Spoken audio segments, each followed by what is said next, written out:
bienvenue sur Exploratrice de rêves lucides. Alors, n'hésite pas à partager tes rêves lucides en commentaire parce que régulièrement maintenant, je lirai un rêve lucide d'une personne qui l'aura partagé en commentaire en lien avec mon sujet. Donc n'hésite vraiment pas à partager ton expérience et moi je verrai un peu tout ça et parfois voilà, j'en prendrai pour enrichir ma vidéo.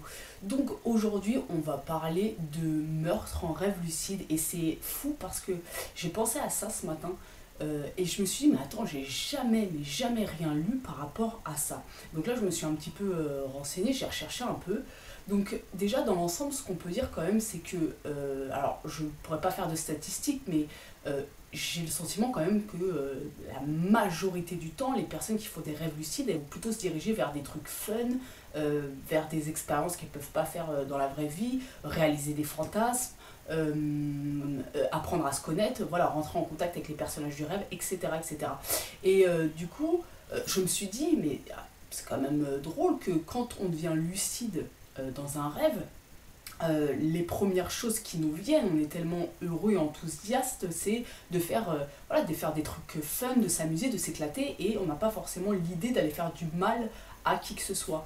Et du coup, je me suis dit, ça remettrait quand même en cause l'idée que, par nature, la croyance très limitante que l'homme avec un grand H est de nature mauvaise, parce que on se rend compte que quand on est super heureux, on pense pas aller faire du mal, en fait on a juste envie d'être bien, de s'amuser ou de voilà de s'enrichir en fait quelque part. Alors maintenant, la question, il ne s'agit pas de penser en tant que bien ou mal les choses. J'ai quand même trouvé des choses sur des personnes qui avaient tué des personnages en rêve. Alors déjà, ça pose une première question, c'est est-ce que ça peut en avoir de tuer des personnages un impact sur ta réalité ordinaire? Moi j'ai tendance à penser que de toute façon, tout ce que tu fais en rêve, même quand ils ne sont pas lucides, quand c'est des rêves ordinaires, de toute façon ça a un impact sur ta réalité ordinaire parce que pendant la nuit tu te reprogrammes. Et du coup, pour moi, c'est vraiment deux mondes qui s'enrichissent, la nuit et le jour.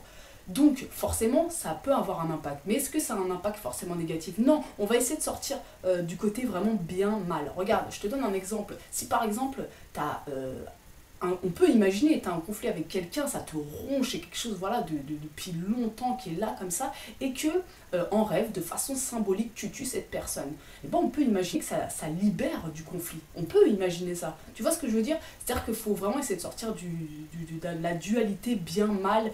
Je pense qu'il y a autant de possibilités que de rêveurs. Il faudrait vraiment que chacun, en testant de tuer des personnages, voir un peu l'impact que ça pourrait avoir et surtout ce que ça change pour lui dans sa vie. Parce que je vais te parler d'un truc, c'est il y a quelque chose, enfin pour moi c'est quelque chose de très puissant. Déjà il faut que tu prennes conscience d'un truc, c'est ton subconscient, il fait pas la différence entre quelque chose que tu vis réellement et quelque chose que tu imagines. Donc dans certains cas, pour résoudre des conflits psychologiques, on va mettre en scène, c'est un petit peu des thérapies théâtrales, on va dire, on va mettre en scène plusieurs personnages et de façon symbolique, la personne qui a peut-être un conflit avec ses parents, avec peu importe quelqu'un, une personne dans l'enfance qui lui a fait du mal, peu importe, de façon symbolique cette personne va tuer la personne, incarnée par un acteur entre guillemets, ou un acteur ou un symbole quelconque qui représente cette personne. Et ça en fait, ça aurait vraiment des vertus énormes de libération. Donc voilà, d'un point de vue, on va dire psychologique, ça peut avoir des bienfaits.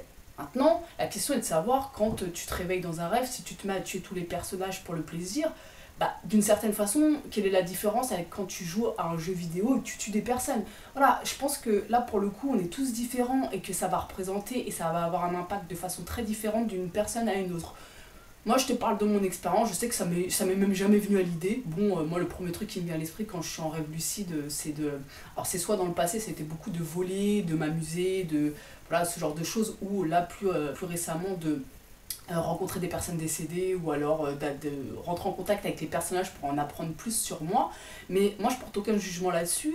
Je me dis, oui, je peux comprendre qu'on puisse passer par ça, mais le seul truc, c'est que quand même, je vois que dans la majorité des cas, de ce que j'ai lu, on se dirige quand même vers des trucs qui sont plus dans le côté joie, bien-être. Et moi, je pense vraiment que d'un point de vue... comment dire, naturel, l'être humain avec un grand H, je veux dire, enfin l'homme avec un grand H, s'il est bien dans sa vie et épanoui, en fait, il va pas chercher à faire, à nuire à l'autre, à la personne en face. Vraiment, je le crois vraiment. Donc voilà, tout ça c'est un gros débat finalement, ça pose plein de questions hyper intéressantes. Donc moi ma question ça va être de savoir, toi, est-ce que ça t'est déjà arrivé de tuer des personnages en rêve? Est-ce que ça a eu un impact? Pourquoi tu l'as fait? Est-ce que c'était juste pour le fun comme tu jouerais à un jeu vidéo? Est-ce qu'il y avait vraiment une colère et une haine derrière ça? Parce que là on peut imaginer qu'effectivement il y a des choses à régler d'un point de vue psychologique pour toi, et il n'y a pas de problème avec ça, hein. C'est un rêve, après tout c'est ton rêve, on a le droit de penser que tu fais ce que tu veux dedans, hein. Ok? Donc voilà, dis-moi tout ça en com, ou est-ce que tu as entendu des histoires, ou est-ce que toi t'en sais plus sur le sujet, et qu'est-ce que, voilà, si tu as des questions, n'hésite pas, histoire qu'on débatte un petit peu pour tout ça, c'est quand même un sujet, je pense, qui est très intéressant. Donc voilà, tu es en rêve lucide. La vidéo est terminée. Demain, je ferai une nouvelle vidéo. J'espère que je pourrai partager un rêve lucide. Si c'est pas le cas, de toute façon, je partagerai un de mes rêves lucides. Je vais essayer de voir ça. Et puis, n'hésite pas à t'abonner à la chaîne si le domaine des rêves t'intéresse. Et puis, je te fais des gros bisous. On se retrouve demain. Ciao!